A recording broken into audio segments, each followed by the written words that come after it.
Bonjour à tous, c'est Gigi, on se retrouve pour une nouvelle review de Pokémon Les Voyages. Je vous rappelle que j'étais en vacances la semaine passée et qu'il n'y a donc pas eu de review autant sur Pokémon que sur Yu-Gi-Oh! C'est pourquoi cette semaine on va s'attaquer à l'épisode numéro 34, mais je vais d'abord revenir très brièvement sur l'épisode de la semaine précédente, donc le numéro 33, car non seulement c'est le moins intéressant, vous vous en doutez, et en plus de cela il y a peu de choses à en dire, mais j'ai tout de même envie de vous partager mon point de vue sur ce dernier, alors ne perdons pas plus de temps. Pour commencer, c'est un épisode que je qualifierais de plutôt mitigé, et vous allez comprendre pourquoi par la suite.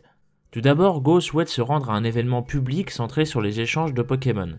Il espère ainsi y croiser de nouveaux Pokémon et pourquoi pas même en obtenir d'autres par cet intermédiaire. Les héros vont ainsi croiser Koromi, une experte des Pokémon insectes qui souhaite à tout prix obtenir un Scarabrute, celui de Go par exemple, en échange de son Scarino. Cependant, ce dernier refuse de lui échanger et va ainsi en capturer un autre afin de permettre la réalisation de cet échange. J'ai aimé le principe de la recherche au Scarabrute avec l'utilisation du miel par exemple. Bizarrement, ça m'a fait penser à d'anciens épisodes où les héros cherchaient parfois des Pokémon durant tout un épisode, un peu comme celui-ci, avec un réel sentiment d'exploration. Et il faut bien avouer que depuis Soleil et Lune, ça manque un petit peu. En plus, le délire du Scarabrute de Go amoureux du Scarino de Koromi était assez sympa. C'était assez drôle et je ne serais clairement pas étonné qu'on nous ressorte régulièrement ça par la suite. Sinon, grâce au personnage de Koromi, non seulement Sacha continue de gagner des points de classement, mais en plus Go effectue son premier échange, un épisode faisant ainsi avancer les deux protagonistes. Vu comme ça, on pourrait se dire que c'est donc un épisode plutôt bien réussi, non? Eh bien, pour être honnête, pas tant que ça. Malgré tout cela, beaucoup de moments de l'épisode sont assez gênants, rien de très grave cependant, mais j'aimerais quand même revenir là-dessus.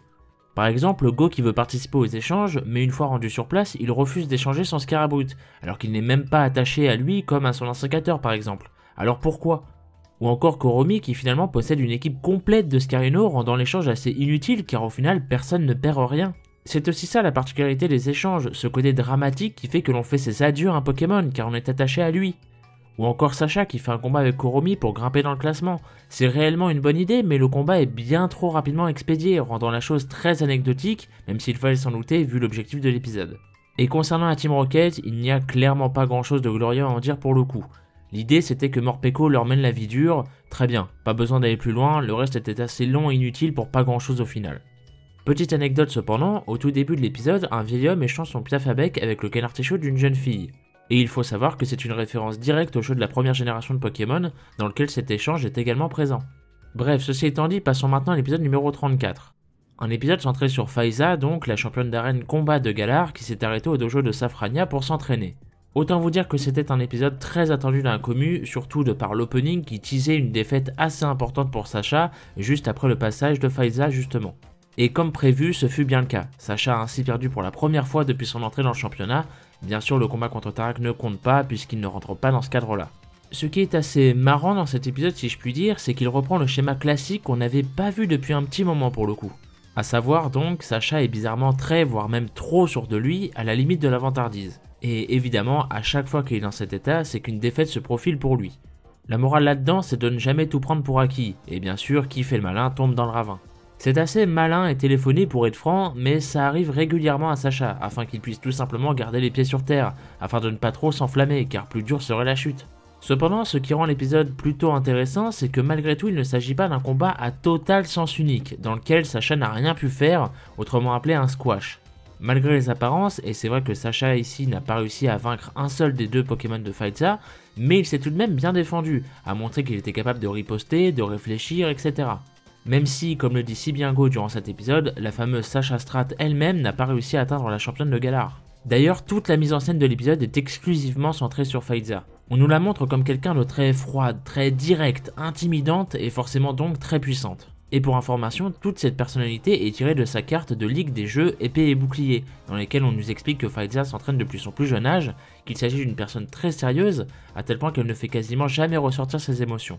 Une sorte de mur à abattre donc, mais malgré leurs entraînements, Riolu et Canartichaud ne sont pas à la hauteur, du moins pour l'instant.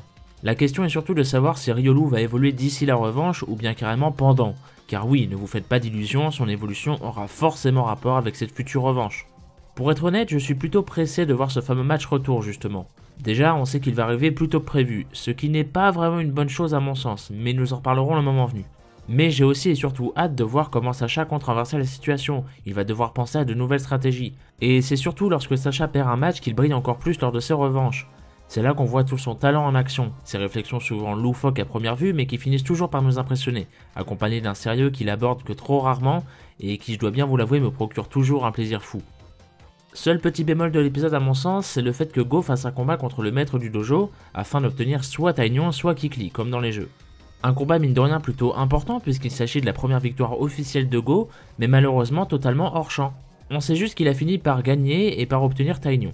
Et c'est tout de même assez dommage de se dire que l'on n'aura pas vu ce combat, même si l'épisode en lui-même rend cette situation assez logique, vu que tout était centré autour de Sacha et Faiza.